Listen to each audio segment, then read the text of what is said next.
Hey, what's up? I'm Joel Madden, and this is Artist Friendly. On this episode, I'll be talking to the lead singer and frontman of two-time Grammy-nominated, multi-platinum selling band Papa Roach. Let's go. That's my kind. I don't want no bad times. I don't want to have bad. One of my favorite things that you do, you probably don't even know like how many people you probably help with this thing that you do. Oh, what is it? But on Instagram, you make these lists of things you're grateful for. Yeah. And I don't know if anyone's told you that. I'm sure some people have. You probably get DMs and stuff like that. But I read those all the time. And I've found like this simple thing that you may be doing for yourself. Yeah. Is like actually become this like, I've probably read however many times you've done it. I've probably read, I don't know if it's 50 times or 30 times. That's sick. Right on. I've probably read 80% of them, That's you know? dope. Right on. I like to think I probably read every single one of them, but You might have. I think gratitude is like one of the key ingredients for happiness. Oh yeah. It's that's factual. I've been doing a gratitude list for some years now.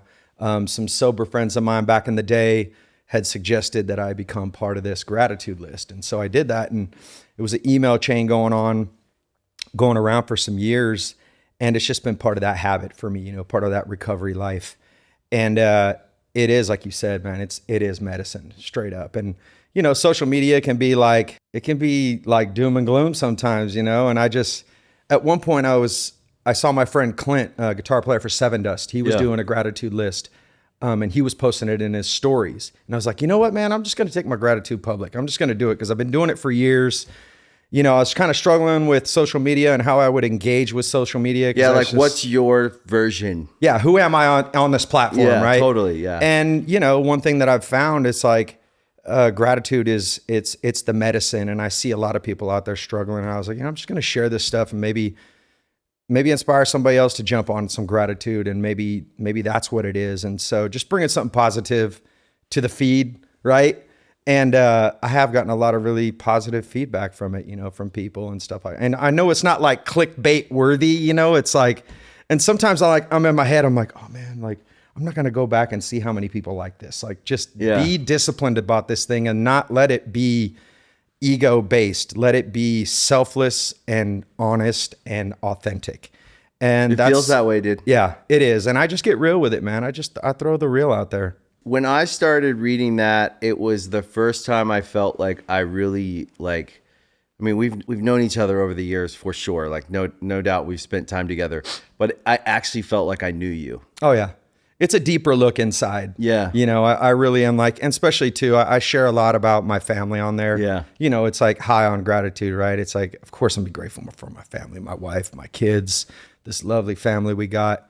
And there's lots to be celebrated within that life, and just the successes of my children, the failures of my children, the failures of myself, the successes of myself, and really just kind of like digging in and refocusing my mindset, because I have a tendency to wake up with what I call fear of impending doom. Yeah. It's like, it's such a great way of putting it. Yeah, man. It's like sometimes I'm like, and I had to force myself, because I was for a while just like first thing I would wake up and I would pick up my phone, right? And I would just start scrolling and just be in that world. And I'm like, nah, this is not working out for me. And so it's part of my, get up, get real routine in my life. And, I don't always hit the mark on this thing, but it's like, I'm willing to give it a go. I got to throw down. I haven't done a gratitude list in probably about a week and a half, man. It's time to do another one, dude. I'm like, sometimes I'll do them like every day. Yeah. And then sometimes I'll go a week without it. And then I'm like, all right, now my attitude's starting to get a little stanky. You forget sometimes. Oh yeah. You forget where the medicine is. How soon we forget. Yeah. That's Isn't it crazy how quick we can forget to do something that makes us feel so good when it comes to fear-based anything? I think that like we all probably suffer from, especially artists, we all probably suffer from very similar like afflictions. Hell yeah. So we're not that different. Yeah. Like our stories, if you line them all up, are probably similar stories, right? So that's interesting to me, because it's like when you think about especially bands and rock bands and the era of music that we all come from, it tended to be emotional. There was a lot Yep. of anger. We were working a lot of shit out. Yep. That we didn't even know. Absolutely. So we all tend to be like afflicted with the same thing, even though we feel a lot of times like we're alone in it. Mm-hmm. And we're not, because if we walk in the room with all these people, if we all actually just shared, everyone would be like, yo, I wake up with that same feeling every day. Impending doom. You know it. And then our anxiety will attach it to any given thing, any given week. Yeah. So this week, I'm anxious and I'm stressed about this. I won't even remember what I was anxious or stressed about in a year today, right? Like whatever I'm stressed about today, a year from now, I'm not even going to remember. I couldn't even try to remember. Yep. That's what I always try to remind myself. But the waking up in the morning, I don't know why the mornings, and maybe it was when I was a kid, the mornings weren't great, but like the morning is the time to do the things that make you feel good. Oh yeah. Because it tends to be. Kicks off the day, man. Yeah. Kicks off the day good, dude. Have a good. What you want a good day, dude. Yeah. That's what I'm going for, you know? I feel you on that though, man. When you're talking about the similar affliction or whatnot and the struggle that people deal with and what they walk through, it's real, man. And everybody has their own version of their baggage and what they're dealing with. But it's important for me to use the tools that I've been given as an adult, right? To like do this adulting thing and really like change my perspective. And since I've been able to do that, man, it's like I've really there's been an upswing just in my existence, my connection with people, my ability to look at myself in the mirror and be cool with the person looking back at me, you know, because there's been some years where that wasn't the case, you know, and so it's good to be good sometimes, you know what I mean? It's not always a wreck, and that's like, I'm just so grateful for that, you know?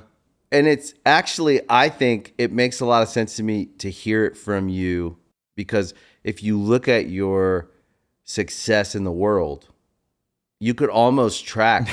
Is there a point, at what point do you feel like you figured that out? Because I could see Papa Roach's success. You guys are having the last few years, and this year, last year, the last few years you guys have had, I wouldn't even say it's like this wave of the bands and the thing that everyone says, all these bands have come back.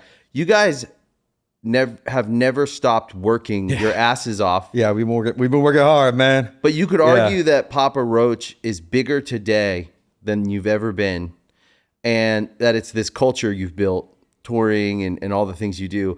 But can you see alignment with that success with your personal growth and your personal success? Oh yeah, absolutely, man. I think, you know, when we first came in, it was like nothing could stop us. You know, we were just getting after it. It's like, young guys. You remember that era, dude? It was just like, let's go, man. The era of the big record deal. Life is great. You know, put out the record, go do it. We sold millions. It's funny. I was cleaning out stuff from the closet the other day, and I found this might be the world's smallest triple platinum plaque. It's literally like this big. Yeah. It's 3 CDs. It's all bink, bink, bink. It's all Infest, 3 million.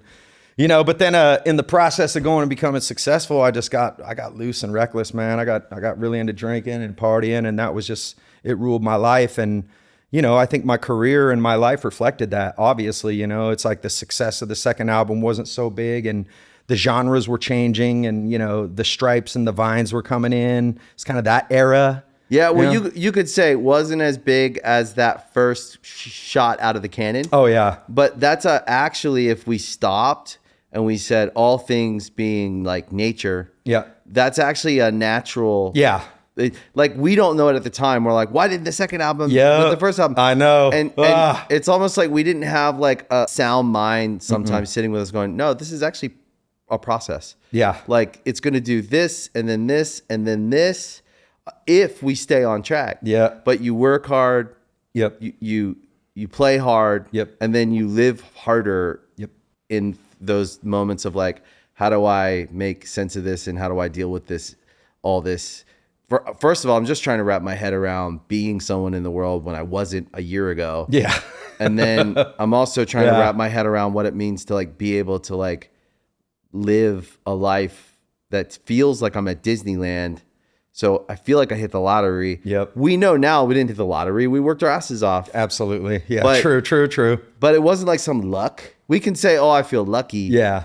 And we can feel lucky to our fans and all that. But like, we worked really hard, and we got to give some credit to that. and own it a little bit so that we can feel respectable and not like we're just some lottery winner. Yeah, absolutely. Because your music's good. I mean, okay, here's a question. Yeah. So before you drop your first record, right? Yeah. How long were you guys a band before you dropped your first record? First major label record. Yeah. So the first thing we did was like an indie EP. Yep. Like 2 years after we started. We started in '96. Okay. Our first record came out in 2000. Yeah. So you guys put the work, it's sweat equity. Yeah. You guys put those years of work in, and then you got that shot. But I remember, and if I had like being a grown up, and if I had like a kid my age doing the same thing, I would give some information to them, because I remember feeling like from '96 to 2000, it all felt like a lottery. Yeah. Like, oh, when are we gonna get our who's break? up next? Yeah. Our big break. Yep. And big breaks happen if we're describing opportunity that comes to us by going forward and meeting it on the road. That could be described as a big break. Yeah. But we had to go down the road and do the work to get to that opportunity. So we have to find the middle ground of saying, I feel lucky, but I also am going to own that I work hard and that I'm valuable. My ideas are valuable. So that's the thing I had to learn how to do, was go, I'm not just a dumb kid. That's how I felt. Yep.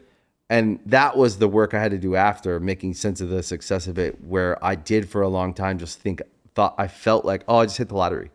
Right. No, I better not let this go. Right. So I better hold on to this thing. And that's not a good way to live. Mm-hmm. You got to kind of like design the house you want to live in. Yep. So you have to stop sometimes and go, is this the right move? How do we feel about this? But if you're just afraid of losing something, you'll say yes to everything. Yeah. And you'll just run. You won't enjoy anything because it's fleeting. Yep. I think there's like a middle ground where where reality and imagination and the surreal world we live in as artists meet. Yeah. And we kind of get rooted in like some reality. So in 2000, when the record came out, it did feel like magic. It did feel like, because we were broke too for so long. And then you suddenly have some money and you're like, I can literally go to the ATM and get money, and I can go out to eat, and I can do things that I never could do. So, and I was working 2 jobs at all times and just trying to like make it all work. And then through my 20s, it was the same thing. I feel like you probably had the same experience. I worked hard. I played hard. I was always in fear of losing it. And then I started, and I did have my moments where I was living harder and medicating all this confusion. Like it's like you got shot out of a cannon with no parachute, and you're just going through the air trying to like grab. You're looking at your friends flying next to you like, fuck, dude, we're going to be all right, dude. Shit, man. This is kind of fun, but what do we do? Yeah, I feel you, dude. It's a terrifying ride, man. It really was in the beginning. Fun, right? But I totally get what you're saying, where it's like we have this wild dreamer in us, this like unrealistic, like outside the box dreamer, but then there's this realist that worked the day job, and that balance between the two, and then having this opportunity to become successful, and then became successful. And then where's your toolkit after that? It's like, all right, I'm going to build my wings on the way down, I guess. Here we go. Let's build it.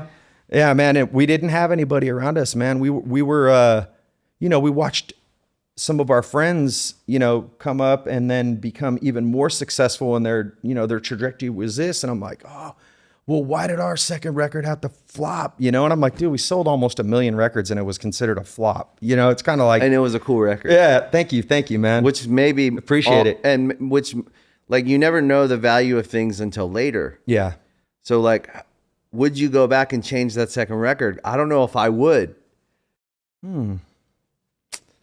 That's an interesting question. Like, would you go back and change that second record? Because to me, it's part of the Papa Roach legacy. And where you are today, I think, is like, how many bands can say that they're standing where you guys are today? Was there something in that record that caused you to be who you are today? And if you could, would you go back and change it? Would you if you could wave a wand and say, I'm going to make my second record bigger than my first, is there a chance if you did that you wouldn't have the life you have today? Yeah, right. Yeah, you can't go back and change those things, man. I hear you on that. I don't know, man. It's like I look back at that period in time, and it's just really when like my alcoholism took fully a hold of me. Right. And it was just like I was just lost and didn't even know it.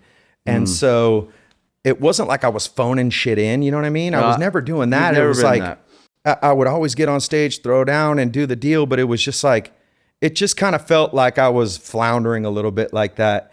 And honestly, can't go back and change the record. Nah, wouldn't do it. No.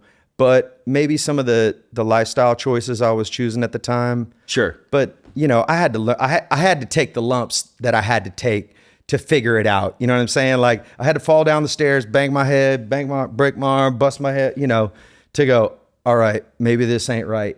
You know, next thing you know, I'm like, let's get sober. Let's try that out. I remember I called my producer, see if that works. Howard Benson. I'm coming down. We're about to make our third record. And I call him up on the phone. I'm all, what's up, man? Just getting ready to get in the car, dude. Coming down, you know, gonna start this record with you.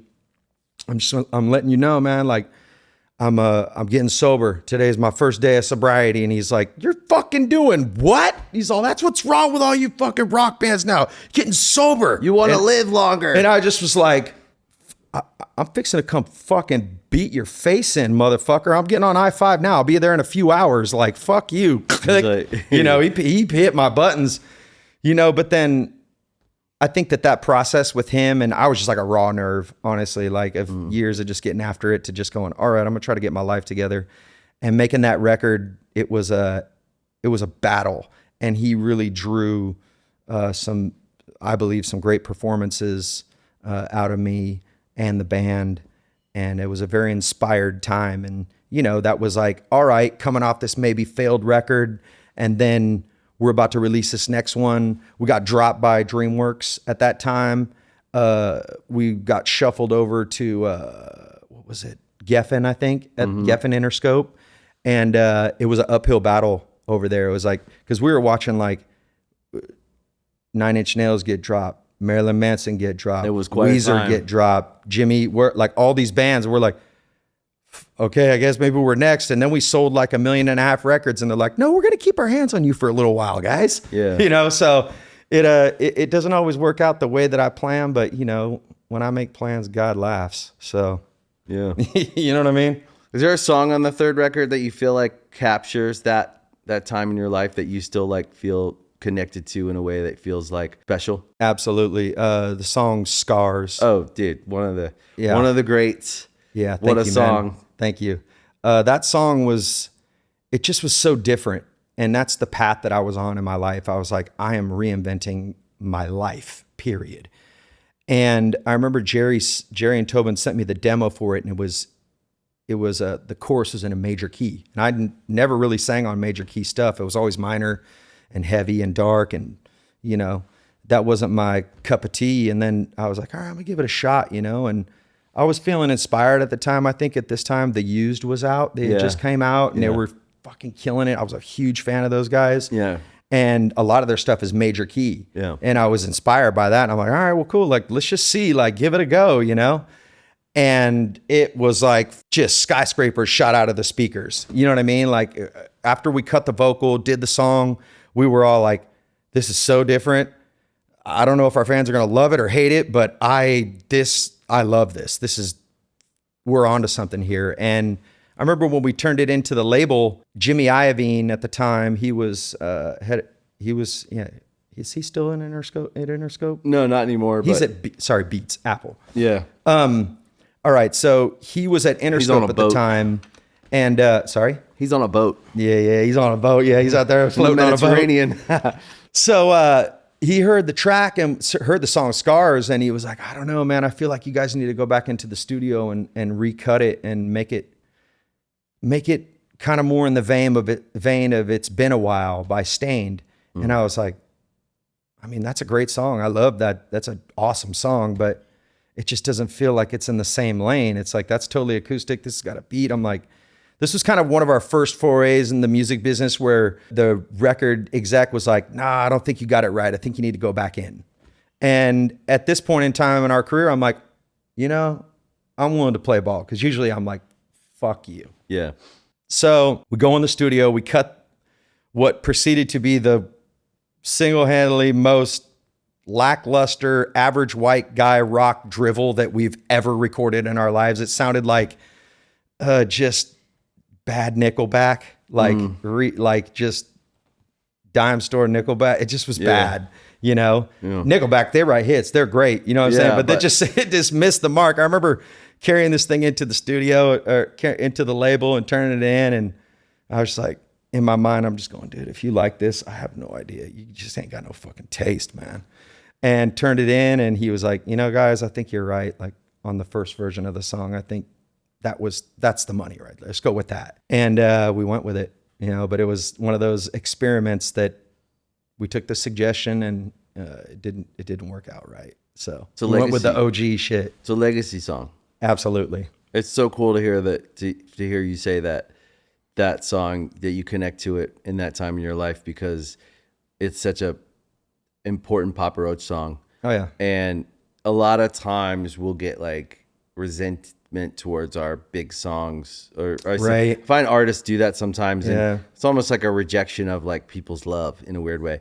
But like when I hear that, it makes me happy because I love that song. Oh yeah, dude. Thank you, man. That's great. Like it's in our set. We don't play a show ever without playing that song. I mean, we're like, we do some of these festivals in Europe. It's like metal festivals. Yeah. And we're like, do we want to like pull some of the mellower stuff out? And I'm like, guys, nah, we just go up there and just be who we are. Like that's, we'll throw a couple other heavier songs in there, but it's like, we got to play the classics, man. And that is definitely one of the classics. Even so, that's a part of the personality of Papa Roach. And you guys have earned your place on that stage, on any heavy festival, rock festival. You could go play any festival. Thank you. And you could go tour with any band. You could tour with the heaviest metal band. And you could tour with Nickelback. Yeah. And you could tour with Good Charlotte. Yep. Like you guys could tour with anyone, but you had to earn that ability to do that. Absolutely. You never boxed yourselves into like, this is what we are. It feels honest. Yeah.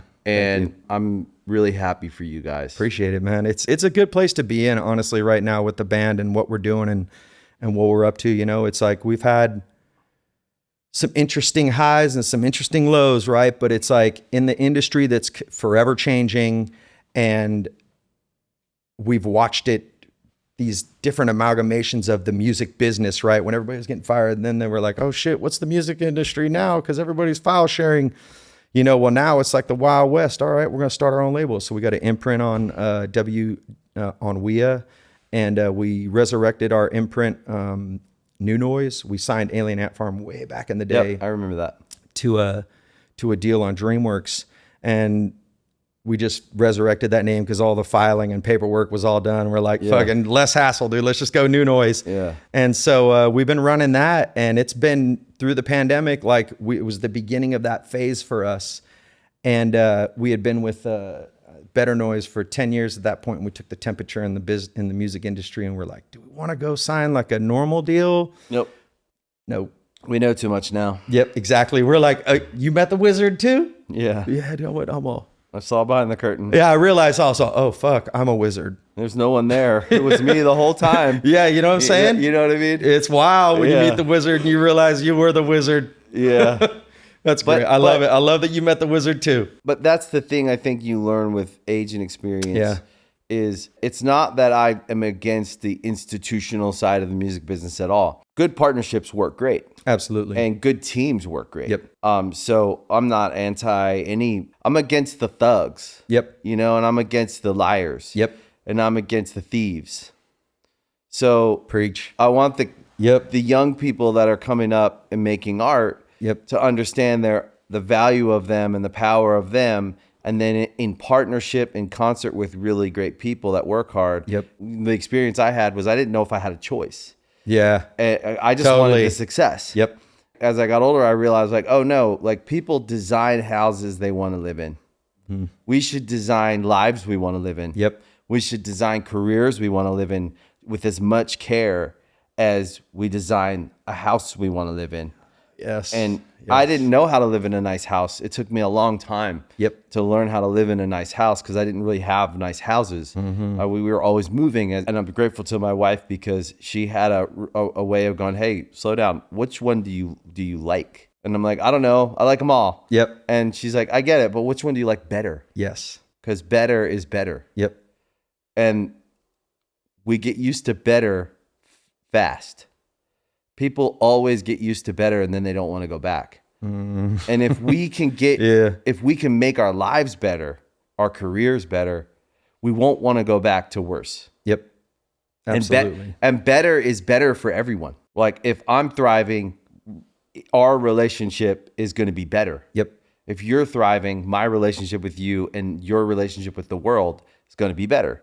And then you're going to have this positive effect. The gratitude list, Yep. The music, the wisdom you share when you talk to artists in your day to day. We've had conversations. Yep. And you're out there. You're meeting the bands that are opening for you guys, or you're at festivals with bands that listen to you. They're coming up, Yep. influenced by you guys, and you're sharing experience and things that like they're going to take and use, and it's actually going to make their life better. We can kind of dismiss it as like, this is what we do. Yeah.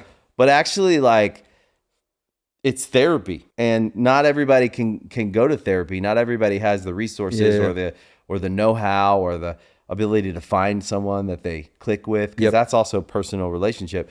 But like, we can actually give people versus take from people when we talk to them. And why waste any conversation? That's what I always say. Like, how this whole show started was like, I was having these conversations all the time in the studio or at shows or on the street. I wanted people to be able to listen to them, because out there right now, there's someone that's feeling a certain way. Yep. They're trying to make it in life in any which way. And they need to hear that people like them made it out of whatever situation. And so, drugs and alcohol are something I grew up around my whole life. So I have a very in tune understanding, in depth understanding of the experience, and I know it all too well. So the struggle of someone to choose sobriety over addiction, and the disease, and the affliction, is a really long road sometimes. We both know people that did not win that fight. Yeah. And we've known too many. And whether it was death or jail or just insanity. And when you watch that happen, you can become desensitized to it sometimes. But if we can help someone on their path towards a sober life, and that could be sobriety in lots of forms. Yep. It's not just alcohol or drugs. It's like a life of sanity and not insanity.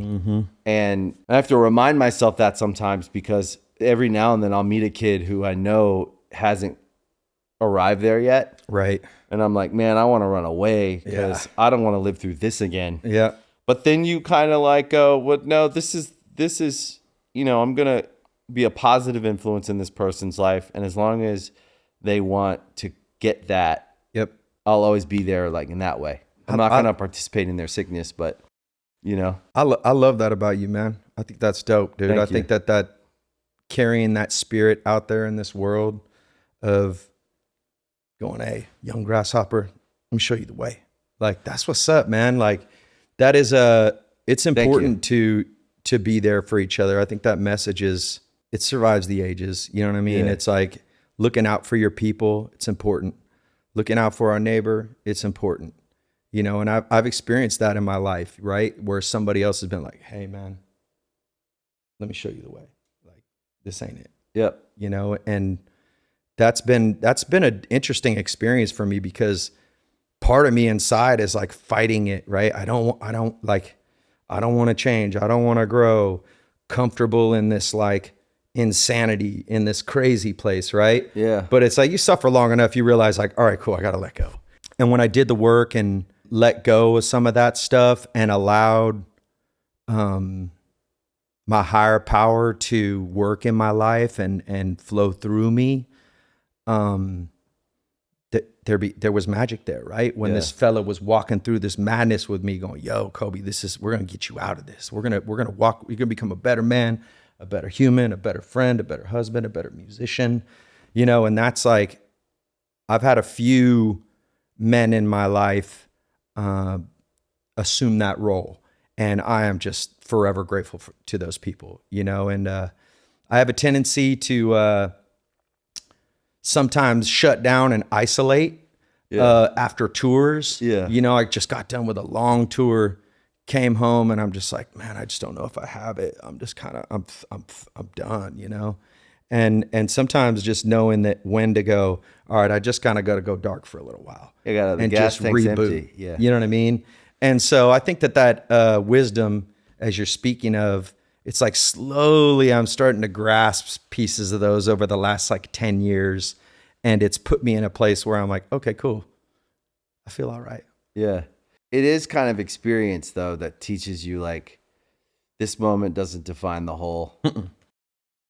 Once I learned myself and I actually allowed myself to be like the idiosyncratic person that I am, and I didn't fight it, and I didn't go, oh, you're just a piece of shit because you feel that way.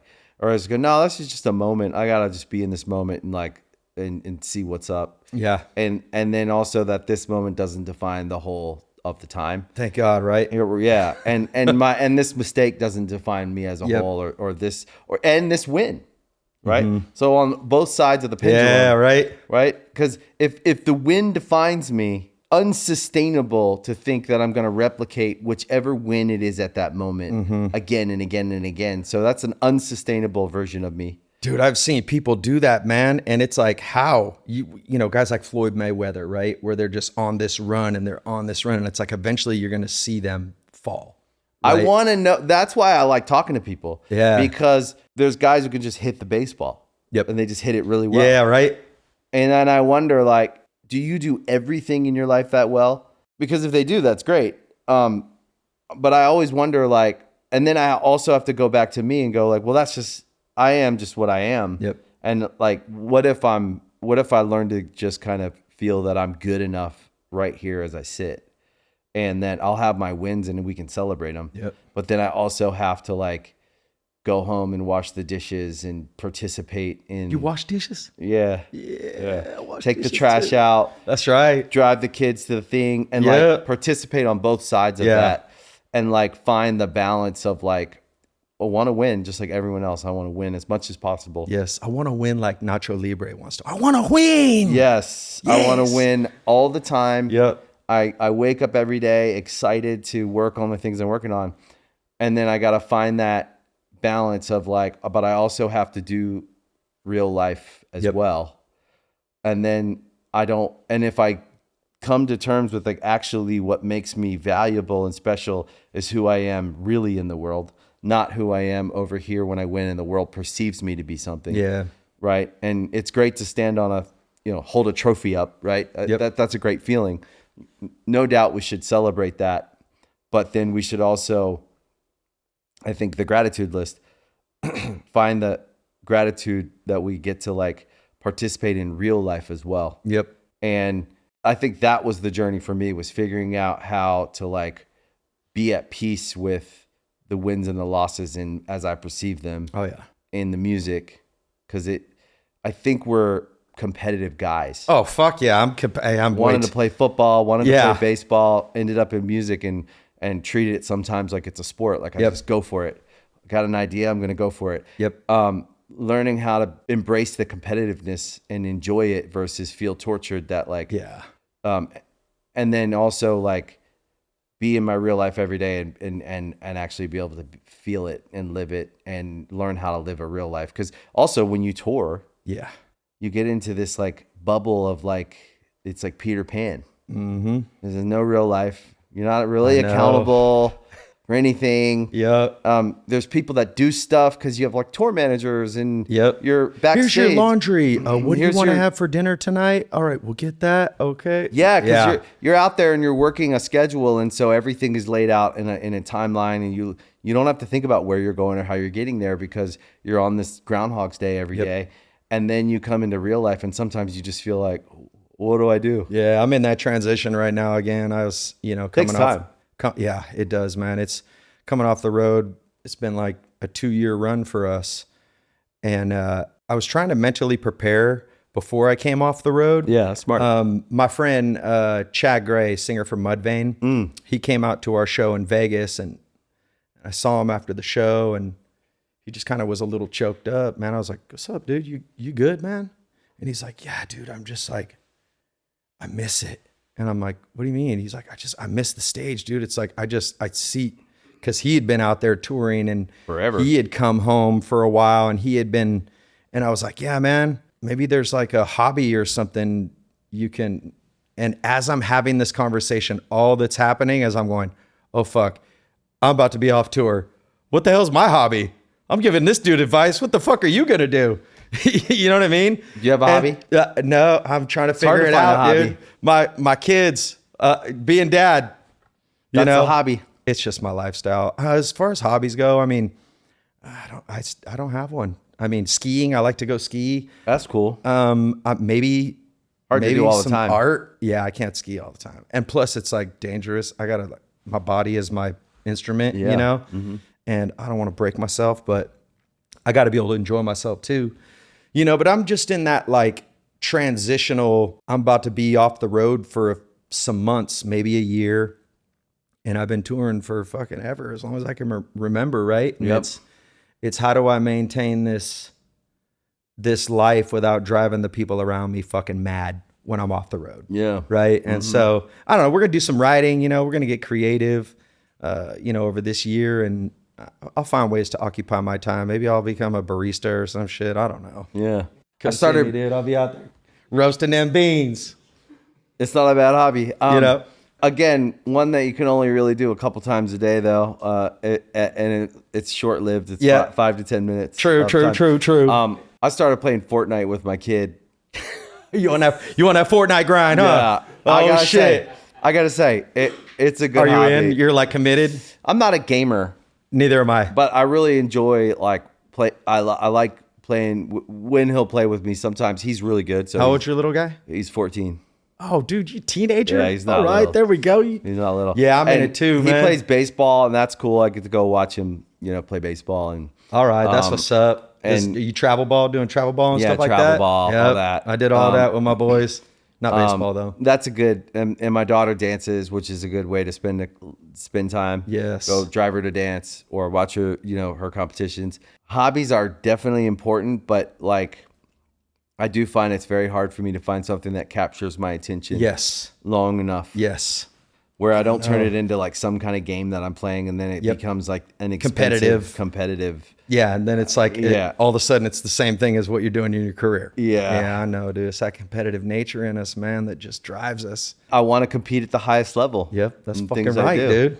That's fucking right. You know what I mean? Yes, sir. I don't want to just. That's like, think about this, right? We started this thing in 93. We started Papa Roach in 93. I've been doing it since I was a little kid. Wow. I had to have some fucking insane drive, man, to still be passionate about it, right? Just over 30 years. Yes. By the way, you look like you're 25. Thank you. I'll go with that.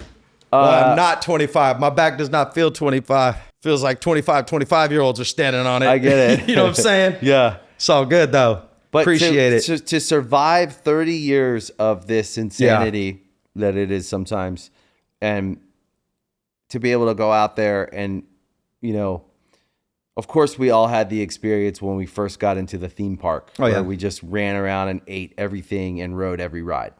But then you kind of start to go like, oh no, this is actually where I live. It's not a theme park. Yep. It's where I live. Yes. And I'm a part of the theme park. I'm a part of it. So everywhere you are, any night of tour is someone's big Friday night. Mm-hmm. Whether it's Tuesday night in Oklahoma or Thursday night in Jacksonville. It's their Friday night. That's their Friday night. We're going to see Papa Roach, and we are going to. So there's an element of atmosphere you have to create for everyone there. They're there to forget about things. It's a moment where life is better. Fuck yeah. Right? That's music. Absolutely. We're healing. We're getting relief. Yep. We're getting all these things we need. That's what music provides. And you're the provider. And provide, my brother. Yeah. So you can't actually be in the theme park riding the ride too. Yeah. You have to provide the healing and the joy and all the good things. To sustain that over a long period of time and keep your sanity and your life is a feat. Yeah. I done lost my mind about 15 times over, you know what I'm saying? Through this journey, it's like, where was it? Where was I? I'm like, okay, reboot, let's fucking start again, start fresh, you know? And I think that allowing myself to fail. Yeah. Right. And like being bold enough to get out there in this business and put out another record and go, all right, we're going to throw it out the wall. Let's see if it sticks. Is this thing over? Oh no, it's stuck. Oh snap. You know, it's like tomorrow night, I'm like, got invited to a Billboard's #1 party. Why? Because I had like 2 #1s last year or this year. And I'm like, what? Like, but that to me, so my theory, yeah. So I'm doing this. Yeah. So my theory though, it's not throwing it against the wall and seeing if it sticks. It's this thing you've built. Yeah. On top. You've built layers. You have so many layers. Think about this. To destroy what you've built. Yeah. Would take as much effort at least. Oh, I see motherfuckers destroying their career in a heartbeat lately. But what's behind that heartbeat is a few years of really, really like of time and energy and effort put into that lifestyle. And so from the outside, I watch you as someone who's known you over the years, and I feel happy because we also know the stories of people who didn't figure it out. Yeah. And none of us are happy about that because we all were there. Yep. So when you see another guy make it, you know what he was up against. Yep. Inside, outside, you know what he was up against. Swimming against a tidal wave. Yeah. And no one understands that except for the guys that were there. So on the outside, it looks like, oh, that must be the coolest job in the world. It is. Oh yeah. There's this 1 hour a night where it's the coolest job in the world. It's dope. And then you're alone with your thoughts the rest of the day. Yeah. And then you're also like up against a world that's ever changing, that's cruel, that can be cynical. And on the other side of that, it's a world full of people who support you, love you. That's why we all care about the fans, because we know they gave us our livelihood. That we know they give us our opportunity to go out and do that. Yeah. And we respect that. That's like sacred ground. Yep. But then there's the rest of the world. Yep. Right? The looky-loos. They want to stop by and just take a look. Yeah. Oh, look, he's failing. I gotta tell you something real quick. Yeah. It just brought it to mind. My friend Brent from Shinedown, he's a great frontman, great vocalist. I remember we just did this run with them, and he said something to the crowd. He's like, something to the effect of like, you know, we're in this band, and the only boss of us is you. Yep. You, the fan, you are our boss. That's it. And I was like, damn, dude, you kind of like nailed it. Break it down, fool. Like right there. I like that. I feel that, you know, it's like serve the people, man. Give the people what they want, you know? And you see why Shinedown has the career they have. Yeah, those dudes are crushing it, man. We just did like 7 weeks with them. Such an amazing tour, packing out arenas, selling out arenas. Last show, Denver, we played, what was it? Ball Arena, where I think the hockey team there plays, the Avalanche. And I just had such a great tour, great time on that tour. And I remember this was the last show, and I played and got off stage, and I just ugly cried. I'm like, can't hold it in.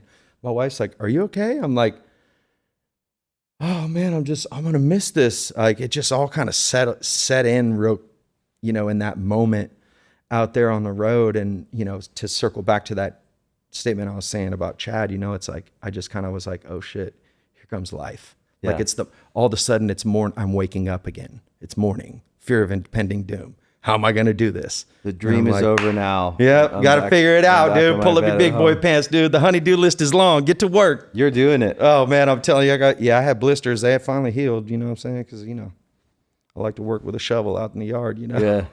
I feel that about you. Yeah. He probably does yard work. I do, dude. I got I got the special overalls for it. I got my yard work outfit. I got my thorough goods, dude. I got my shovel. I got some new gloves. Yeah. So I don't get the blister anymore. Yeah, man. I like to do some yard work. Do you live in Sacramento still? Yeah.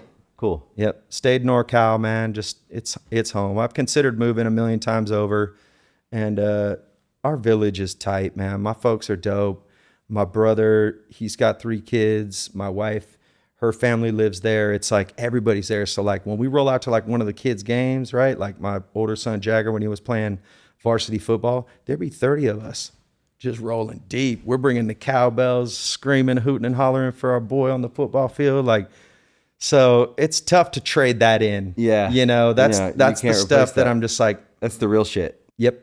So I stayed. Yeah, NorCal, man. That's It's your great. neighbor up there, dude. It was 6 hours up there. Yeah. Little quick flight, dude. Little Yeah. hour banger. I'm good. Puddle jump.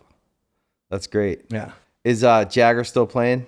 So I actually just visited him. Jagger's on his freshman year at a college in Nebraska called Hastings College. He got recruited. He's playing running back. Amazing. Yeah, dude, it's awesome, man. And he had some playing time this year, which was great. You know, for a freshman, you know, usually they're red shirts. So he got on the field and got some touch. And this last game, dude, it was like the last game of the season. Got in. He had this run. It was a 60-yard run, and he's running and he checks his rear views. He's called check my rear views. So he looks to the left, and right when he looks to the left, and he keeps running, and right when he's gonna look to check his right rear view mirror, this dude just hawked him, dude. Punched the ball out, dude. Fumble. He comes off the field. He's like, fuck. And I'm like, ah! It was so sick. But, you know, sometimes, like I say, you got to take them lumps, right? Like that was one of those lumps that he had to take where he's like, all right, cool. Check both rear views. Make sure you're on it, you know. And that kid's thriving, though. I'm really proud of him, man, because he was, during COVID, wasn't doing well. It was tough during COVID. Yeah, it was a real hard time on him in particular, just because he just is such he's so outgoing and social. We have very similar personalities. And I think just isolating him was rough. So to see him play sport and get back to who he is. Yeah.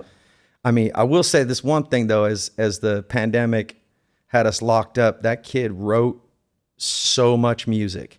Oh, that's cool. Yeah, he's found music, man. That's been something for him that's been really therapeutic. He's a lyricist. He's a MC. He writes raps, and he's fucking good. Like the kid's dope. He's like, when am I gonna like have my shot? And I'm like, just keep living your dream, music, yeah, and keep sharpening your craft, dude. Like he's in the you'll right. find it. Yeah, he's in the right family. Yeah, he is. He's got the opportunity when it's time. Yeah, but you know that like what you probably learned and the wisdom that you have from your career is, you know when it's time. Yep.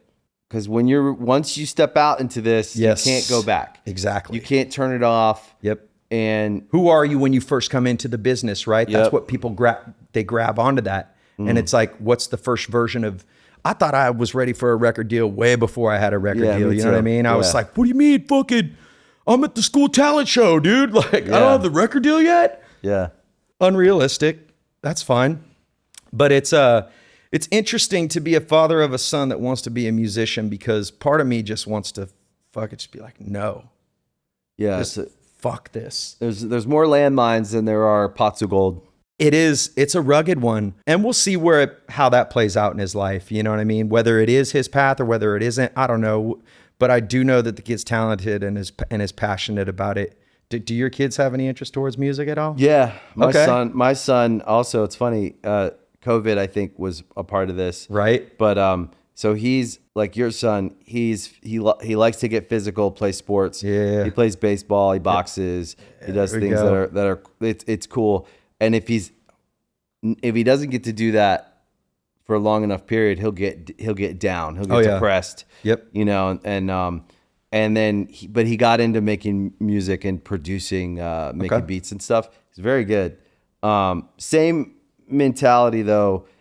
I tell, and my daughter is a dancer and she performs, and both of them are, whenever I say like, oh, when it's time to go pro, we'll know. Yep. And right now, just have fun. Yeah. And hone your craft. Yeah. Keep doing shit you like. Yep. And keep getting get good at it in ways that make you feel good about yourself, and keep trying to be better, beat your own score, right? Because I've said to both of them, once you step out there and you go public, yep, you can't go back. Mm-hmm. And when a company goes public, they're owned by a bunch of shareholders. Yep. And once that happens, you're beholden to those shareholders. Yep. And so you have to acknowledge that. And so it's better to stay private until you're really ready. And so they hear me, and they also go like, they also like don't necessarily want to hear that. They're like, No, like, you're what- the man. Yeah, I can't listen to the man. Why are you getting all serious? you know? Yeah. Dad, we gotta be serious about this. Yeah, like why are you being so like you always turn everything into a job? And I'm like, well- well, I'm super analytical Yeah. about things. And you know? someday you're gonna have a job. Yeah. And when I was your age, I had 2 jobs. Yeah, So I always say that. And Yep, that's right. But I think they both have talent, and if they wanted to, they could. That's cool. So it's going to be a matter of like, is that the life you want to live? Yeah. And there's some really great parts of that life because when you make stuff and people acknowledge it, it feels great. Oh yeah, dude. You know? I'm telling you, man, that feeling, right? Like when you're playing a homie, like one of the new tracks. Yeah. And it's like, it's like you're just trembling, you know, and excited and nervous and anxious and Like, what do you think? yeah, it's like, And like when you play a show and people are singing your song, there's no feeling like it in the world. You know, on the flip of that is when you put something out you care about and people dismiss it or they don't care about it or worse, they talk shit about it. Yeah. It can be heartbreaking. So the rejection you feel is oftentimes more rejection than acceptance. Yeah. As an artist, that's the life of Absolutely. an artist. And I would say that's the life of anyone that is blazing their own path, like an entrepreneur or a painter. Like rejection is just part of the absolutely, experience. Dude. We got to be good at failing. You know what I'm Yeah, saying? Like yeah. I am Sarah failing, bro, all day, dude. Just wha-bam, wha-bam, wha-bam. I'm like, I got that really good get back upper. That's you it. know? And It's I think like, that's the math is Yeah. the guys who can get up again and again and again and again Oh, yeah. are the guys that stick around. And you're, you know, a good testament to that. You could go back and if you did the math and you were like, how many bands and how many people didn't get back up? I know. And so at some point, like that's why I think it's interesting because as old as you guys may feel and experience, you're still a young band. Oh, dude, I'm telling you this. Like when we see the young cats coming onto the scene and taking the stage and releasing videos, releasing music, I'm like, I like that. It gets me inspired. I see the dudes and, you know, Caleb from Beartooth, the dudes and bringing it. And it's like, all right, what you got, kid? Like, are you the real deal? You know, Falling in Reverse, Ronnie Rack, he took them on tour. It's like, all right, is this motherfucker the real deal? And then they back it up. And then I'm they like, do it. all right, well, let Papa show you how it's done now, son. Let's Yeah. go. It feels good. I got that. It feels good to be around that energy. And then, and then before you know it, you know, Falling in Reverse is playing arenas, Bring Me's playing arenas, Beartooth. It's dope, man. And you see the growth, and I feel happy because when I see another success story, and you know what those guys are up against, you know the personal demons we all have to fight against, because most of us come up with a big bag of issues that we have to work through. Oh yeah, and that's also why I like having these conversations because we don't. Back in the day, it wasn't really like you could talk about how you feel.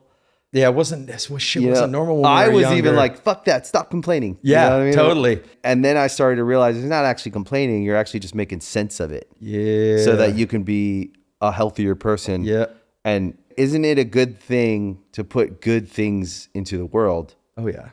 And especially, I think we live in a world where we think there's more bad than good because of what we see on social media and the news, but that's just programming. Yes. We're programming things that get people to click and watch. Yeah. I think there's more good.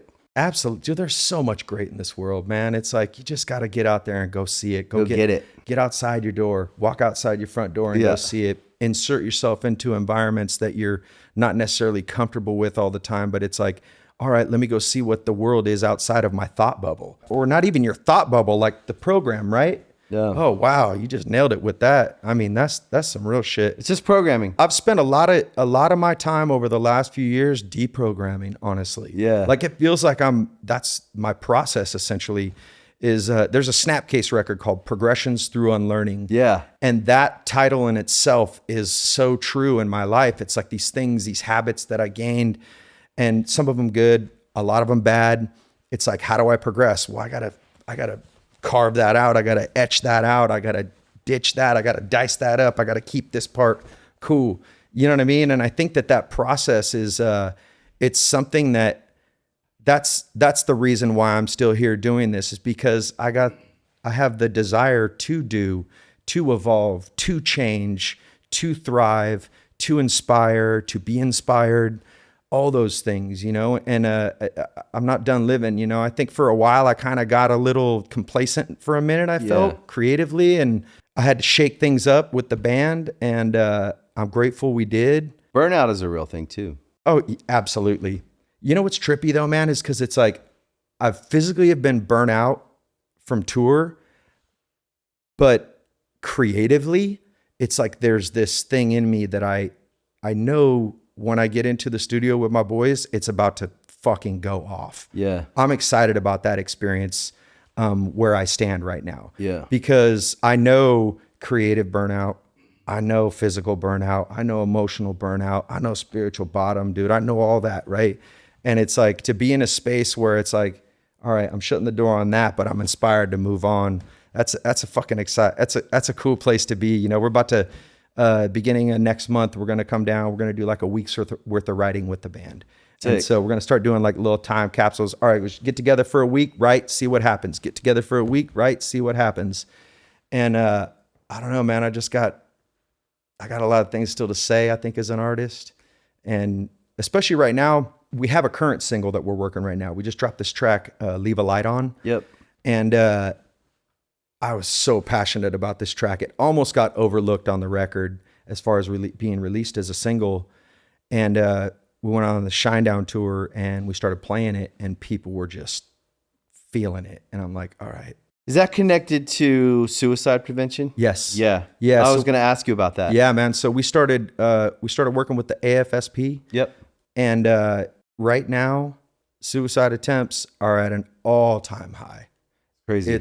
It's horrific. As we speak about all these great things happening in there are so many great things, right? But there's so many people struggling too. And it feels like a dark time.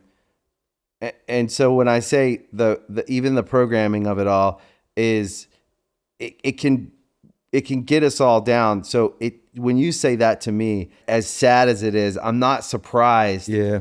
Because there's so much darkness being shown across all mediums. Absolutely. Just like how bad the world is. Yep. It's crazy to hear that. But then when I think about it, I'm like, it makes sense.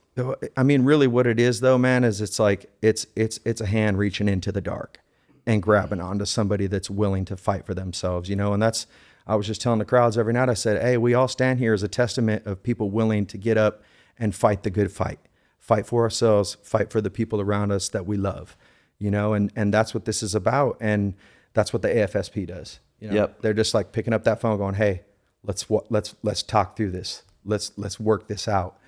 And a lot of people don't necessarily know that there's help out there, and it's like, sometimes we just got to get our bell rung and go, hey, yo, there's some help. We've gotten some DMs from people where it's like, I mean, there was one DM where this dude was like, I was going to take my life tonight. I was coming to see this show. This was my last concert and I was going to go home and take my life. And I did. I did not, and I will not, and I'm going to get help. Thank you. And it's like, just that one DM, right? Worth the whole thing. I look at that and go, I never really realized that, I guess the real true power of music until you hear stories like that, where people are like, yo, this music saved me. And I don't know if you had this experience, not that I would slough it off as passe, like, oh, thanks. Not, oh, thanks, but like, right on, man. That's cool. But then when I really get down to it and think about it, I'm like, holy fuck. Like, they really meant save my life. Yeah. What? Right. Don't take that lightly, Cobe. You know what I mean? Yeah. And like, well, I don't think I don't think you were taking it lightly. I think that there's a humility you have, right? That you take a compliment in stride. Yeah, I do that. Where you go, correct. Oh, thanks, but you're not actually feeling or owning like the depth of or the gravity of what your song meant to someone, because you guys have a bunch of songs that I need help. Yeah, help me. Yeah, I need help. Help me. Yeah. And you're just sharing your own experience, but this is the power of it, right? Yeah. Is you're a success story. So if I'm someone in some place, this moment in my life, if I'm someone in a place where I have no one, no one in the world is making me feel valuable. I don't have any companionship, and I haven't discovered my talent yet. And I don't know, and I don't feel like I have any potential, right? And maybe I've even started to make choices in line with that, so I've made the hole bigger for myself, right? And there's no grace around me, right? And then I see someone that said, man, I wrote this song because I felt like a worthless piece of shit, and I felt like I didn't know what to do, and I wanted life to be over, and this was, I kind of just fought for it in this song. I wrote these lyrics, or I felt this way. And you share like an honesty about, because it's also hard when we get into interviews and it feels like the person interviewing us has a knife behind their back. They're holding a knife. Yeah, totally. They're just waiting for us to say something embarrassing. Yeah. So then that will be the headline. Yeah. And then it'll follow us around for the rest of our career. I've experienced that. It can be hard to share. Yeah.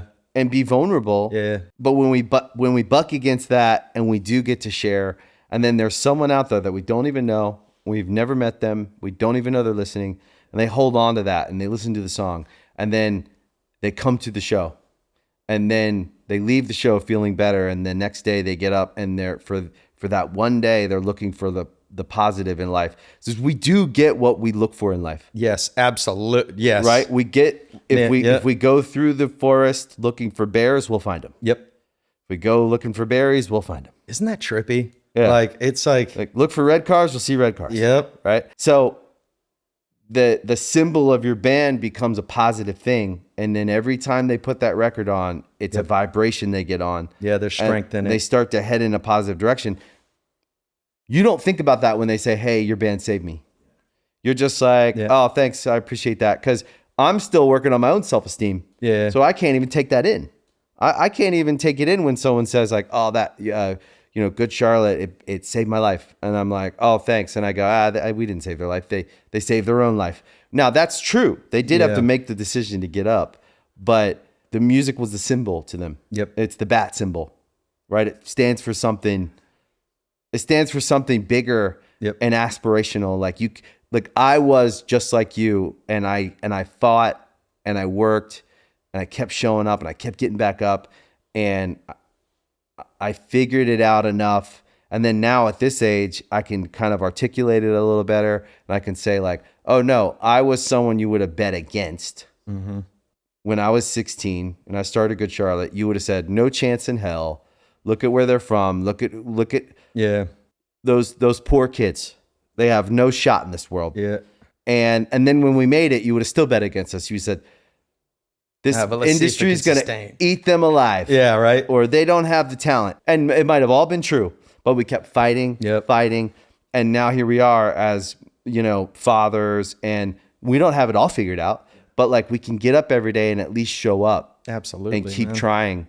Where it's at. And then you have these people that love you back, and they get older and they get older. Like the kids, it's so funny because they're little and they just love you. They don't ask you to change. No. They don't ask you to be so indifferent. They literally just love you. Yep. And then pretty awesome. It's pretty sick. It's the best shit ever. I always say that like the biggest lesson, one of the biggest lessons my kids taught me was they are the only people that never asked me to change or be someone different. And we walk around and we want everyone to be different. You don't believe the same thing as me, or you don't, or you. Yep. And like, think about the kids. They never ask us to be different. Yep. They just show up and they're like, I love you, Dad. I love you. You're awesome, Dad. And then they get older and they still do that. Yep. But we've made it far enough to go to these kids out here, or it's usually young people that are struggling with like making sense of life. To go, nah, dude, I know it right now feels like the darkest moment and no one cares, but someone does care, and we do. That's why we make music. Mm-hmm. It's not the money. I mean, it's fun to be on stage, but even if you didn't have that, you'd still write these songs because you're bleeding it out. Absolutely, man. It's just, for me, it's a way to just make sense of the madness. Yeah. And I think all of us, everybody out there's trying to find a way to like untangle the fucking ball of yarn that they got. Yeah. Right? And I'm just great. Stoked I got music to be able to do that with, because I think about my life. Like if I didn't have this, how would I be doing that? Right? It would be tough. Maybe sport of some way, or I don't know, slam poetry. I don't know. Yeah. That's still kind of music. I don't know. Thank No, God I got a band, dude. You wouldn't want to see me do slam poetry. Yeah, and and the people we share it with that need it the most are what make the music matter the most. And I feel like I started saying this a while ago because it like really like clicked in my brain like 10 or 11 years ago when someone said that to me. Oh man, your music changed my life, right? Something like that. One of those. And it clicked one day when I was like, oh man, thank you for making the music matter. Yeah. Didn't matter before you showed up, you know? Right. And because of that, you made me matter because I didn't feel like I mattered. Now I realize I feel like I matter for a different reason now to my family and to my community and people I love. But it was the music that got me here.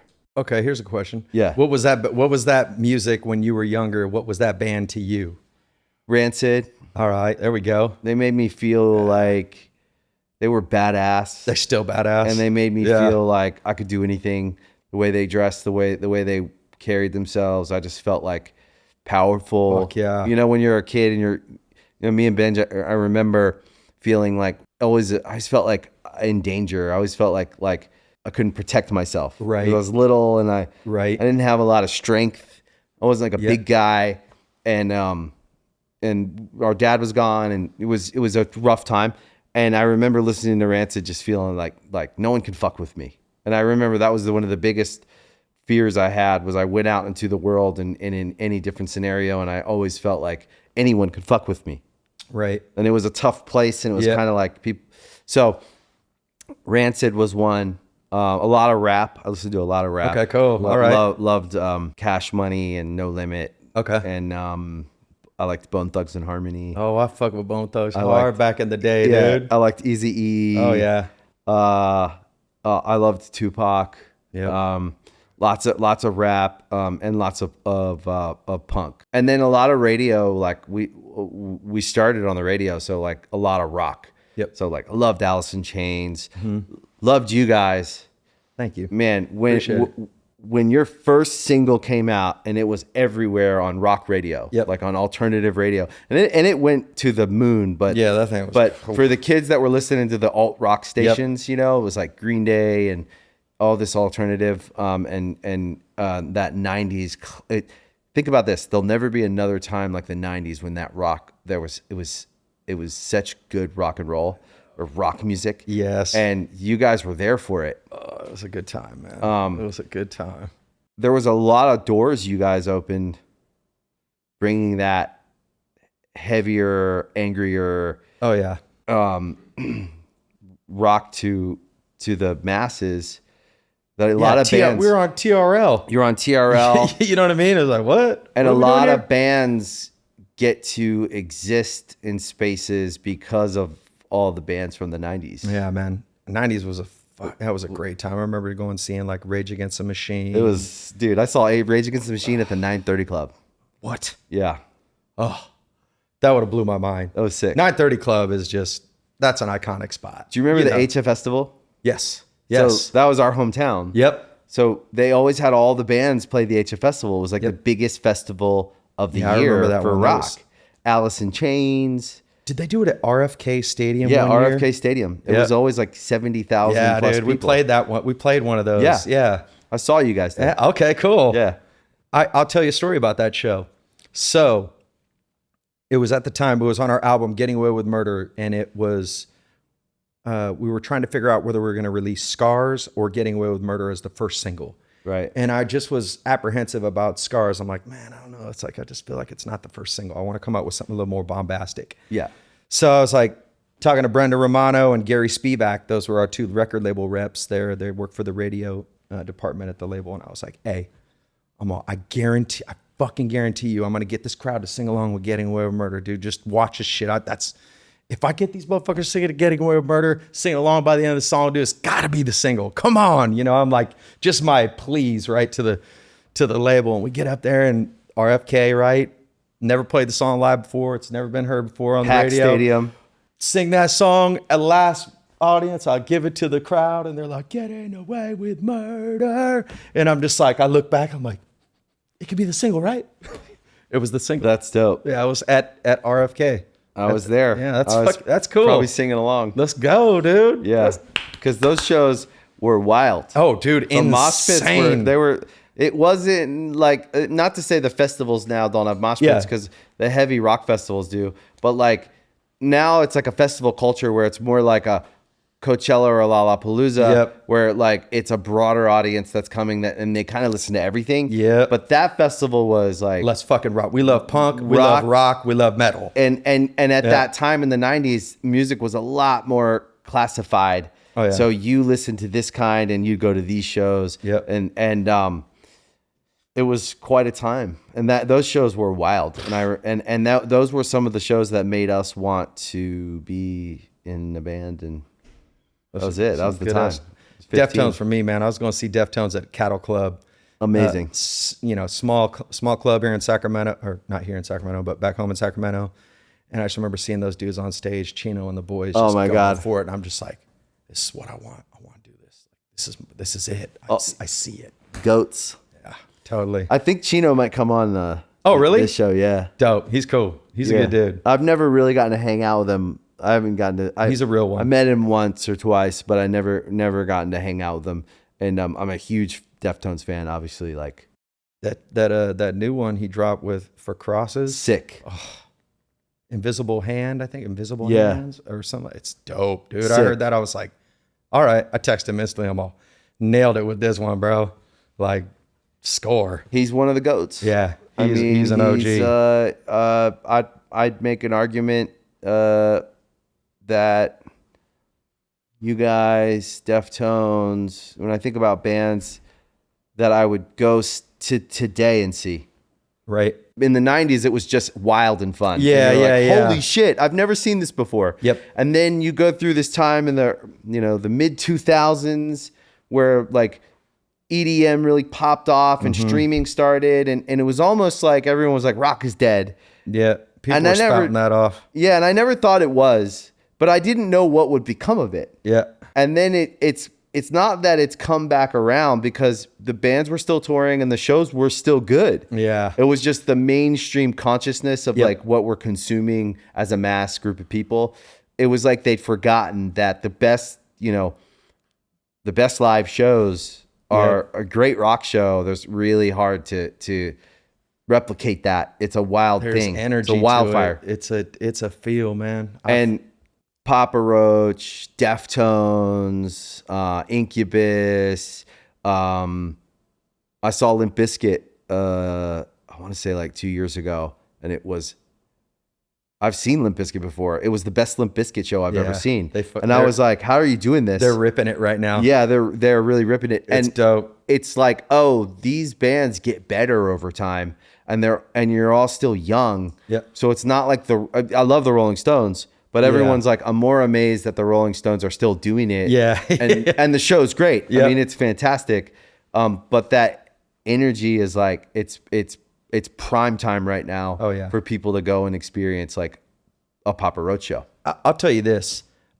We've experienced our biggest, most successful touring over the last 2 years. I know that. And, it's like, I'm blown away. This last European tour, we played this festival called Hellfest. Yep. And it was, I got to tell you, man, one of my favorite live performances I've ever had in my life. Like, I walked off that stage and I was like, whatever that was, holy fuck, I want more of that. Whoa, and like, it's trippy because the live performance, it went viral. It started, people were sharing it. And it was like, in a week, it got almost 1 million views of a live show. Yeah. And we're like, all right, that's dope. So, go check that shit out. Papa Roach, Hellfest is dope. I have a theory. It's a good one. I have a theory. Tell me. So if I put two cars in front of you, Yep. a brand new Mercedes S550, Okay. right? Fast car, beautiful car, really nice, expensive, or a 66 Chevelle in perfect condition, Fuck a Chevelle, bro. right? Modified in some ways, but Yeah. kept in perfect condition. So I have this theory, because I say it about Good Charlotte all the time. It's this, we've kept the car in mint condition. Yeah. And we've put we've modified it a little bit, but it's still the same car. And I think that's where we're at. I think people see the Chevelle and they go, God damn, that's a pretty car. Yeah, I got to go get on That's that. What's dope. that? It sounds loud. It sounds mean. Yep. And so even people that may not like be lifelong Good Charlotte fans, when they're at the Good Charlotte show, they are enjoying the ride. They're going to turn up. Yeah. They're going to turn up because they know it's good. And I think that's that's Papa Roach. That's Limp Bizkit. That's the Deftones. That they're the cars that are coming out of the garage every now and then. So when you go on the drive, however long the drive is, everybody stops and looks and asks you a question about it. Oh, that's a cool car. Where'd you get it? How long have you had it? Like that to me is like rock bands that have legacy. Yeah. I like that analogy a lot. You know what I mean? I think you nailed it with that one, dude. For real. I'm like, I'm going to run with that one. Yeah, you keep that one. That's a good one, dude. It's a good one. My man. Because you guys have kept the car intact. You when you take the car out, it sounds mean. Yep. It drives better than it ever has and the shows are bigger than they've ever been. Yeah, we might have done shitty restoration on it a few years ago, but we fixed that. We got fixed that it. Bondo. We got it out of there. Yeah. You know what I'm saying? We good. Exactly. Totally. So I really feel that way about these bands. And then the new bands, I'm not saying they're a Mercedes. They're like some new shit. Yeah. Like some really cool. Will they last? Yeah. Who knows? And we could argue like a bunch of them have proven themselves. I'd say like Falling in Reverse, Bring Me the Horizon, Architects. They've all proven themselves. They're here. They're building legacies of their own. What's the new? What's the new? Yeah. Though? What's That's the question. new? What you got? What Bad do you want? Omens. Oh, I fuck with that. Bad Omens is I like shit. them. I like them a lot. love Bad Omens. I mean, they're not new because they have a bunch of records. Yes. But to the awareness of like the mainstream of like, say, like the bigger audience, they've been building their thing for a long time. But live, they are badass. Yeah. I like what they've done. They got something good going. I love it. Yeah. I listened to that record fucking so many times. I remember this. I remember we did a show in Mexico together, and I think it was like we finished up making a record. It's called Who Do You Trust? And there was this song, and I was like, I want to play you this song. I'm like, dude, check this track out. It was called Feel Like Home, and it's like very major, upbeat, major key. Feels good. And I played the song, and I was like, you're like, it's fucking cool, man. I was like, let me hear some of your shit. And you played me a couple of years. I'm like, how did we just like trade places? Like your shit's heavier than our shit. Our last shit was kind of heavy. Yeah, it was like you made a fucking heavy ass record, and then we went and made like a major key, like pop rock fucking record. And it's trippy how these journeys that we go on creatively, like and what you find out really works for you, and then what you find out, all right, that was cool, it was a good exercise, but that wasn't the thing. And I think that any band with a career has those moments, right? Yeah.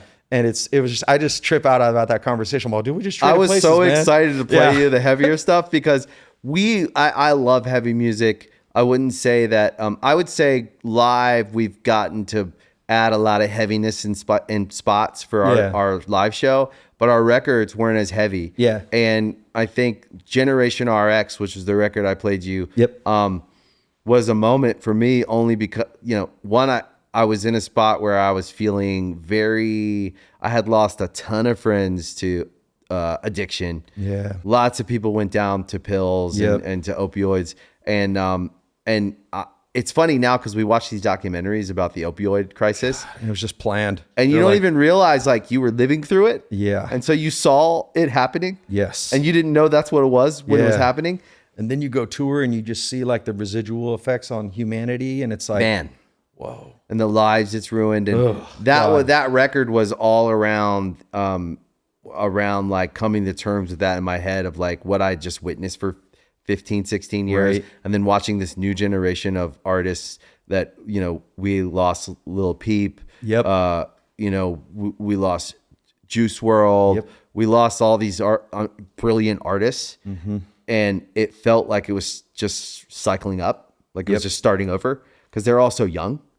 And I have lost like a couple really close friends, and I'm sorry, man. That's all right. You know, I mean that's life. Yeah. And we make sense of it with music. And so Generation RX for me was coming to terms with the actualization of like watching, like I just watched this for 18 years happen right in front of my eyes. And then I just watched that documentary and then that series of Dope Sick. Yeah. And I watched it with my wife and we were just I was just telling her, I was like, it's crazy. Like when this was all happening and I had family members and lots of people around me that fell victim to that. Yeah. And at the time you didn't even know. No, you're just like, all right, You didn't know you were living partying, in dude. a We're having a crisis. good time. Yeah. Or like you thought, oh, they should be able to stop that.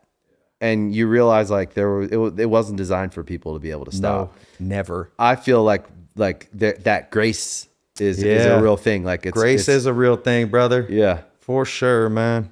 I think over the last, I'd say 5 to 6 years, I've really been able to embrace where I am and be comfortable with, because I've always just had this, like, I got to keep driving, keep getting it, keep pushing, keep pressing, keep working, keep getting out there.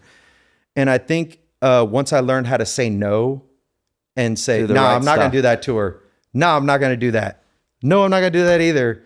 That's when like I understood my true value. And that's when I understood like that's when I could see the true success and the legacy that we have built as a band. And it took me a long time to get to that place. And I'm stoked that I can look back now and be appreciative and know that like I've done something good. I've done something. Yeah, you guys are badass. I appreciate it, you know? It's not easy. We are. Fuck. Shit. You're badass, dude. It's not easy to be you. To have that career. To keep the career. Yeah. And to keep the family. Yeah. Right? And to keep the health. Yeah, man. Right? Like to be alive. It's balancing all those things, I think, is the wisdom I've picked up through the years has been the thing that's given me the ability to suffice that, you know, because early on I couldn't handle all these responsibilities, but now I'm good. It's nice to watch. Yeah. It was like I'm in a kitchen with 6 burning pans. Yeah, and a bunch of knives. Like, fuck, dude, shit's on fire. Let's grab the knife. Yeah. It's nice to watch because that's how it feels as a fan watching. Yeah. And watching and just following the band, following you. What I get to see, the glimpses I get to see as a fan, it's nice to watch because we all need to see it. We all need to see it's possible. Absolutely. And you wear it with a lot of honesty. Yeah, you gotta stay hopeful, brothers. You know what I'm saying? You gotta stay hopeful. I think that's like, don't lose hope. I think that's the message that I'm trying to get out there. I feel it. If you distill it down to the simplest thing, it's like, just stay hopeful. Yeah. Please. Keep getting up. Yeah. And that's what I always like feel to people listening to these conversations. They need to get a message out of it. They need to understand like we weren't the likely bet. Life didn't hand us a bunch of stuff. And then if you were betting on horses, you'd be like, oh yeah, the one with the injured leg. The one that's limping. We're going to take that one. Yeah, no, you'd say, no, I'm going to bet on that Mustang over there, that stallion over there. That's the fastest horse. Yeah. And so when you see people that have beaten the odds, the statistics, and then they've also found a way to live a real life, right? And then actually share about it, which is like even, you know, is an art form in itself. Like there's a real comfort zone you got to be in to share with people like what you've been through and how you dealt with it. Sometimes I have a tendency to just overshare, and sometimes I'm like, hold on, reel it in, Cope. Write another song. You know, but like that actually helps people. That guy that decided to stay, go to the show, and live to see another day. Yeah. Who's to say that isn't the most important thing you've ever done in your career?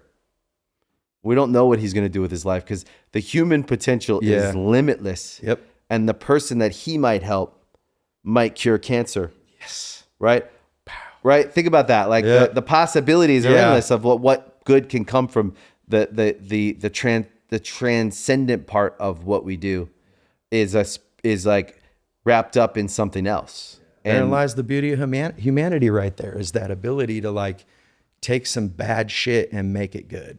Yeah. You know, it's like I think that's just an important adage to adhere to. It gives me the opportunity to live a purpose-driven life, because it's Awesome. like, if I get out there and I'm just floundering, it's like, ain't nothing good coming from it, So I'm just trying to be purpose-driven. And that to me is like the most important message, is the one that other people can try to replicate and follow. And because the cynics will say like, whatever, it's just music, or your band, whatever. And you're like, no, you're not actually the audience I'm speaking to. It's like, I'm actually looking for the person who needs the message. Yeah. And I'm hoping that they'll go after their potential, and maybe they'll end up writing a book that'll continue. We have to hand it back to the people behind us that haven't made it out of the mud yet. Passing the torch. Homie. Right? Like they haven't made it out of the shit yet. Yep. They're still in the shit. And so real ones know that. I feel like anyone who's ever been in some shit shares, because they're like, I want you to make it out too, because I know what that feels like. Yep. And I wouldn't wish it on anyone. Yeah, man. Lately, like talking about coming up, watching this cat, Jelly Roll. I love Jelly Roll. And just what he's bringing to the table, and the spirit and the heart. And he's badass. I love what he's doing. And it's like, he's another one of those stories that people write that like, you wouldn't have bet on. Could have caught him as a hopeless case, but nah, man, there was a heart in there. There was a fire in there that just kept pressing and pushing and pushing. And it's an inspiring story. I see that unfold in front of me, and it's Gives like, you hope. That's what's up, dude. I love it, man. But that's because I celebrate it. But that's because you're a real one. Yeah. And he's a real one. Yeah. And real ones, you're not wishing it on anyone. Yeah. To suffer. Yeah. Because you suffered enough. Yeah. Nobody. And so a lot of times when people get to the throne or to the podium, they start chopping heads off. Yeah. Instead of sharing. Yeah. Instead of turning back and going, you can do it too. Yep. That's why we love a good winner. Yeah. We like a good winner. Absolutely. Because then he inspires us to try again. Yep. And so like we root for the good winner no matter how many times he wins. Totally. And the bad winners get up there and they chop heads off and they right, yeah, like, and I don't know what they're going through, but like Jelly Roll's one of those guys. He's a good winner. Yep. He doesn't have his list of grievances that when he gets on the podium, he's going to start going after everyone who ever wronged him along the way. He doesn't remember them. He remembers the guy who put his hand out and said, I'll help you through this one spot. Or he remembers his wife helping him through a spot. You hear these stories and you're like, you relate to him and you go, oh yeah, I love my wife too. She helped me too. Yep. So he's promoting all kinds of things he doesn't even know he's promoting. Yeah. He's promoting marriage. He's a good relationships. He's promoting forgiveness. Yep. He's promoting redemption. He's promoting all this good shit. Yep. And he's making the world a better place. Absolutely. And I would bet he doesn't even know the depth. He's just doing jelly. He's just you doing know what I'm saying? I love and it, dude. I don't even know him. Oh, dude. I'm just a big fan. He's cool as fuck. I'm when trying you to meet get him, him he's to come cool here. as fuck, dude. He would be great. He'd be a great guest. I bet. Yeah, he's a hoot, man. He's like, we've done some shows in our day before his success and after his success, and his band right now is just ripping too, man. I saw him live, and they're all great players. I know Jack. Yep, guitar player, right? Badass. Dude rips. He He's rips. great with Jelly's band. He crushing it, man. Yeah, I'm he like, rips. Nice work, dude. Yeah. Does he tour with Sleeping? He was in Sleeping with Sirens. Now he's full-time Jelly he's not Roll. with Yeah. Okay, got it. He's doing that full-time. I mean, dude. Sleeping with Sirens made some heavy ass music too. Sleeping with Sirens is badass. Dude, they fucking. I was like, no pun intended. I kind of slept on them a little bit early on. Well, that's what you do on new bands. Yeah, and You then I was kinda like, go, we'll hold on, see. what was I missing? Oh fuck, these dudes rip. Yeah. Yeah, dude. Kellen is an incredible singer. Oh yeah, A absolutely. very deep person. Has a lot to share, right? I don't Been know them through- very well. I just seen him in passing a few times, but always They're the got real. good They're, things dude, to they're the say. real deal, dude. They're making they're sharing their like they're that band. Like they're bleeding their hearts out on the records. Nick's a badass, you know. Justin, the bass players, they're a great band. Here's another totally random question, sideways. Is All Time Low from the same area that you guys are Yeah, from? Maryland. Yeah, that's us. Yeah. I was just out in Florida, and I was in a hotel lobby and came downstairs. I saw them. I was like, fuck, dude, what's up with y'all? What you doing out here? They're like, oh, we doing shows. And they had just done a show a couple nights before in Maryland, and it was like, I remember reading on the news, it got busted up by some kind of like lightning storm or some shit. And Yeah, Maryland boys. Good dudes. Great band. Great. Really- Another one of those bands that like has survived that test of time and gotten better and had more success. Dude, the real later deal. in their They career. worked their asses off. Great band. Nicest guys. Good Maryland guys through and through. Got it. We've known each other a long time. Yeah, I like those guys. They're yeah. good people. Badass band. They've had to work really hard to that's the thing is like when you see a new band, you always kind of, when you get older, you kind of go like, all right, we'll see. Yeah. We'll see it a few. We'll see what you're made of. Yep. Because quitting is a thing. You see people quit or change directions or do this.